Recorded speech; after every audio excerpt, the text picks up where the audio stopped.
एक वीक में 2 ship tragedy. एक शिप ट्रेजेडी का वीडियो आपको आई बटन में मिल जाएगा, यू कैन वॉच। आज हम दूसरी शिप ट्रेजेडी के बारे में बात करने वाले हैं।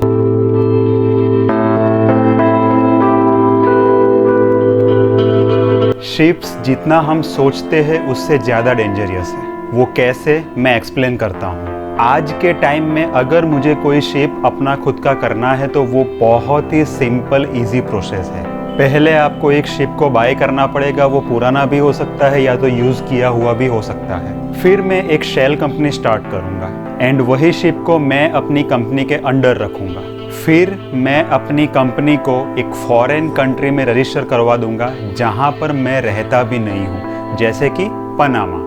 एंड यही प्रोसेस से मेरा शिप लीगल हो जाएगा। मैं ओशन में सेल कर सकता हूँ, टैक्स को अवॉइड कर सकता हूँ, मैं अपने शिप पे जो चाहे वो रख सकता हूँ। एंड मैं अगर अपने शिप पे सेफ्टी का ध्यान नहीं रखता हूँ, कुछ रीज़न की वजह से अगर मेरा शिप क्रैश हो जाता है एंड नेचर को डिस्ट्रॉय करता है तो वो रिस्पॉन्सिबिलिटी मेरी नहीं होगी।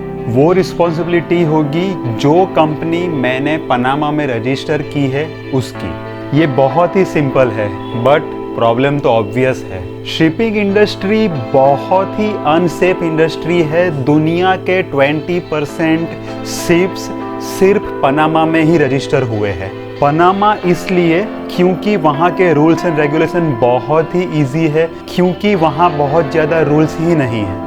आप पनामा में शिपिंग इंडस्ट्री में जो चाहे वो कर सकते हो।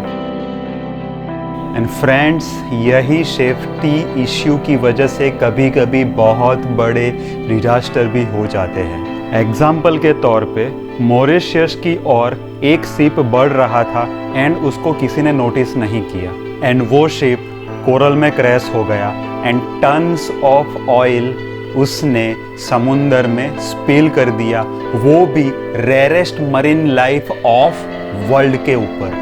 ये शिप जापानीज कंपनी का था एंड ये रजिस्टर हुआ था पनामा में। एंड अभी तक किसी को भी पता नहीं है कि ये ऑयल स्पिल का भुगतान कौन करने वाला है। सेम इंसिडेंट बेरूत में हुआ था। शिप में एक्सप्लोजन मटेरियल भरा हुआ था एंड ओनर ने शिप को छोड़ दिया एंड थोड़े टाइम के बाद यानी थोड़े सालों के बाद वो शिप में ब्लास्ट हुआ एंड 150 लोग ने अपनी जान गंवाई। मुझे गलत मत लेना, शिप्स मुझे पसंद है क्योंकि हमारे पास आज जो भी चीज़ वस्तुएं हैं उसमें से 90% चीज़ तो हमारे पास शिप से ही पहुंचती है। बट ये 2 इंसिडेंट हमारे लिए वेकअप कॉल है।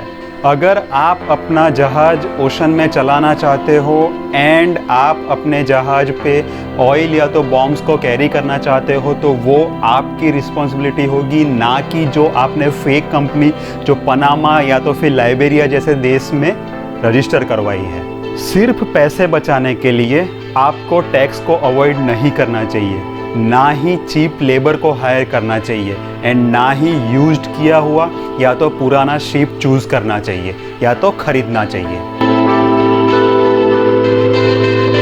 Right now peoples of Lebanon are crying and nature of Mauritius are dying. तो आज ही हम डिसाइड करते हैं कि हम हमारे शिप्स, पोर्ट्स एंड बीचेस को क्लीन रखेंगे एंड सेफ रखेंगे विथ रिस्पॉन्सिबिलिटी।